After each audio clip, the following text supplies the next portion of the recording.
finally really did it. You maniacs!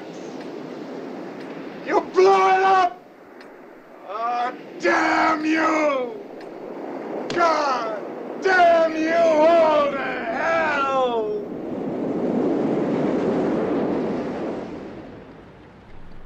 Yes, hello tanks and tankettes. I did a bad thing. I did a very bad thing, and that opening seemed basically the most appropriate kind of opening I could put in there. Because I have done what I said I wasn't going to do. I have bought the Conqueror Fat Carriage. And I have no excuses. I have a reason for it, but it's kind of a...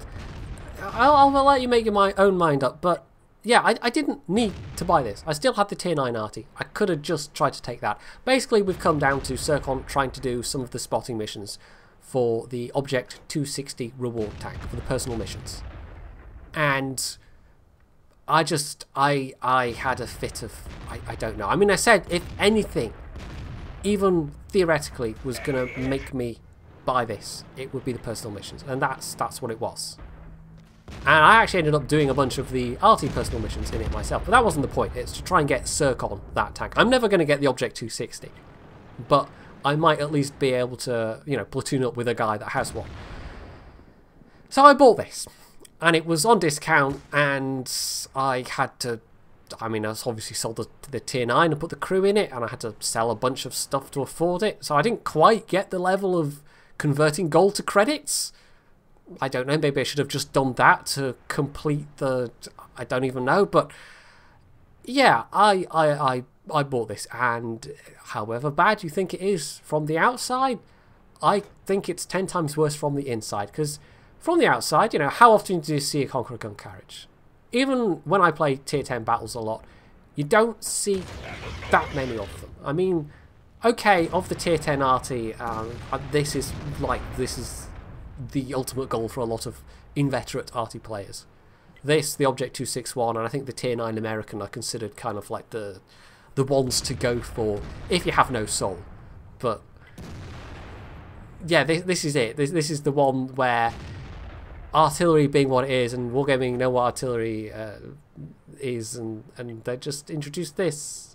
And it's kind of like the British TD line in that all of the ones that come before it bear no relation to it. The Nuffield line goes from this line of heavily armoured, slow, high DPM machines, these trundling death bunkers, to the Death Star, to the FV 215B183, which is just so completely, utterly different. The British arty line is basically exactly the same. You go from the totally terrible Lloyd gun carrier, and the kind of highlights are maybe tier 5 and 6, where the Bishop and the Burt with the same gun. Very high arc, but not a lot of damage. And then tier 7, 8, 9 are kind of not very good to mediocre. And then suddenly, you go from substandard damage to your tier compared to the other same tier arties to this. Possibly one of the most overpowered broken artillery pieces in the game. And it just... I have no words. It's just, it's broken. I mean, it really is. And I don't think I really truly appreciated that until I bought it and played it. So, yeah, okay, I'm now one of the soulless ones as well. I voluntarily, by choice, ground up through the British artillery line, and I've done videos on artillery before, and I've talked about why I went up the British artillery line. And I absolutely didn't have to buy this, but I did, and, you know, it's been educational. I had to sell my soul, but it's been educational. But, yeah, I am looking forward to changes in artillery. It looks like it's going to come. Now, we don't know that for definite, but since at least earlier this year, they have been talking about looking at different models for artillery. Because at the moment, it is this horrifically unreliable primary damage dealer that is just utterly beset by RNG. Every time you might line the shots up perfectly, you might pick your targets out perfectly, you might just do everything within your power that you can do, which compared to playing other classes of tank is not that much. But then once you click that mouse button, it's out of your hands. You're just pulling a lever on a one-armed bandit and just hoping it comes up all 7s every time.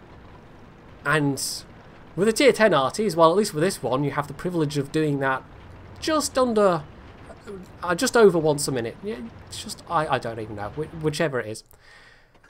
Now this is the pièce de résistance. This shot here. This is just my mind.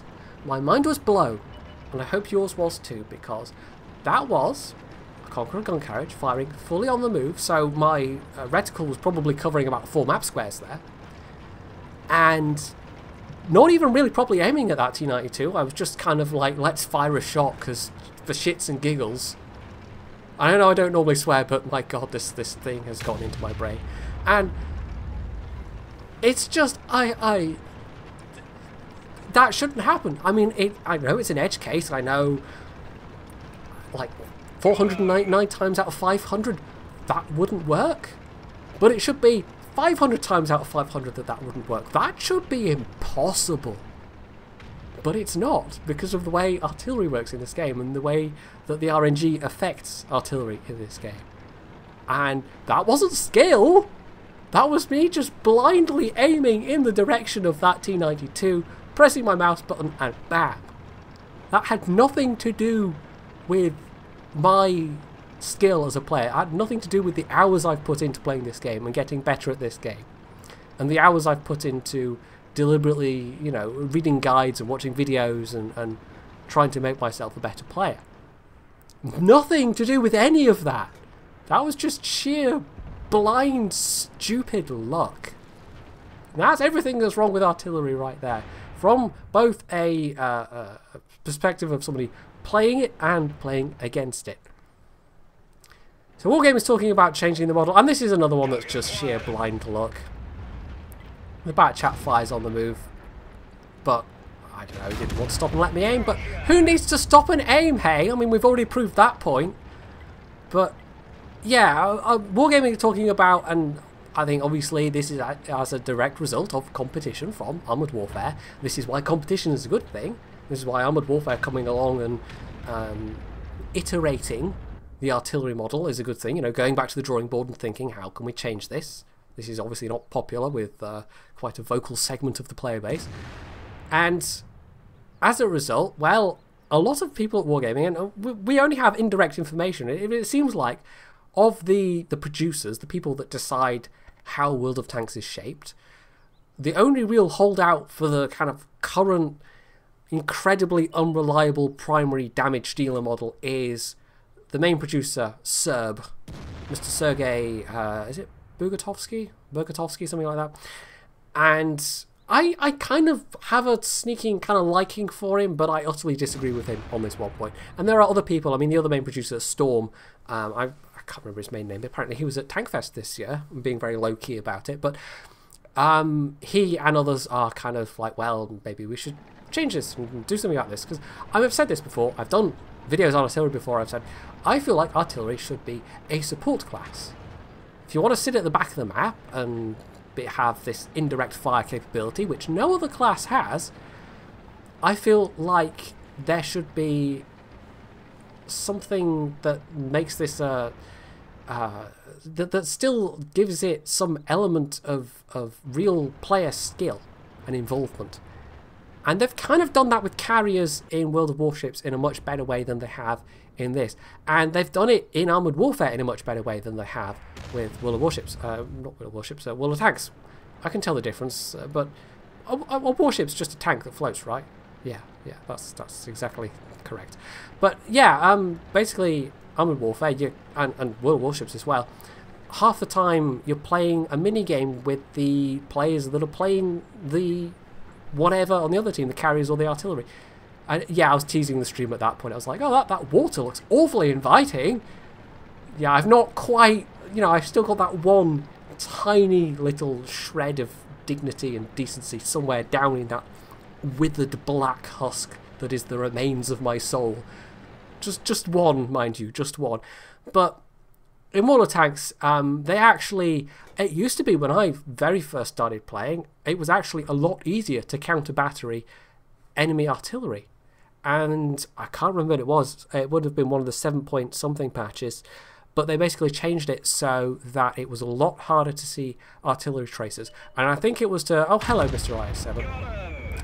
I think it was to combat people using tracer mods, basically, to figure out exactly where artillery were firing from, without doing it, you know, the old-fashioned way with brain power and guesswork and any of that kind of thing. But basically, it made it a lot harder to counter battery artillery. And so we've ended up with artillery in the state that it is. Now, it's better than it was, because before the accuracy changes of 8.6, well, artillery basically got a kind of a double whammy nerf at that point. They put in the hard cap of 5 per team, and they also, at the same time everyone else was having their accuracy buffed, they adjusted artillery's accuracy so that that wasn't the case for Arty. Arty basically retained its previous accuracy, but I think they also increased the shell travel time or something like that. So they kind of, I don't know, they've just been tweaking around the edges for a very long time, and the biggest significant change in the last, like, I don't know, 20 patches was probably the Arty hard cap. And it's time for a change, it absolutely is. So that was an ace mastery, because I got that Gauls medal, I think it is, which is like 10 times your own hit points in damage. I don't, that T92 shot, that's just, I don't know, mind blown. So yeah, that was my ace tanker game in the Conqueror gun carriage. Wasn't that so skilled? Not lucky at all, just pure 100% player skill, all of it, from start to finish. Yeah, I don't know. This is one of the very few times when once Seafalcon gets the Object 260 missions, I might very well just sell the CGC. It's just I don't know how much more my head can take, frankly. It's not just the one-shotting IS-7s, which I've done, or the tier 10 mediums, or the poor, innocent, utterly undeserving tier 8 mediums and heavies and tank destroyers. It's just, yeah, I mean, that's why some people do play it, because they get to one-shot machines like that, and that just makes me feel deeply, deeply guilty, and it, at the same time, makes me think, what am I doing with my life? This requires no skill whatsoever. So, yeah, I don't know. I've gone down a dark path, I think. I'm going to be shooting force lightning out of my hands any time now, probably. So, yeah, I didn't have to buy this. I could have just tried to stick with the tier 9 and helped Seafalcon that way, but I just had that fit of madness, and here we are. It's now there, a permanent stain on my service record. And at this point, if I want to get rid of that, I'm going to have to re-roll my account entirely. So yeah, if you want to, you know, say bad things about me in the comments, feel free to do so. It's probably entirely deserved. And obviously, you know, hit the dislike button as well. I don't think I deserve any likes for this video, not after some of the shots I pulled off there, and not some of the shots I've done in other battles.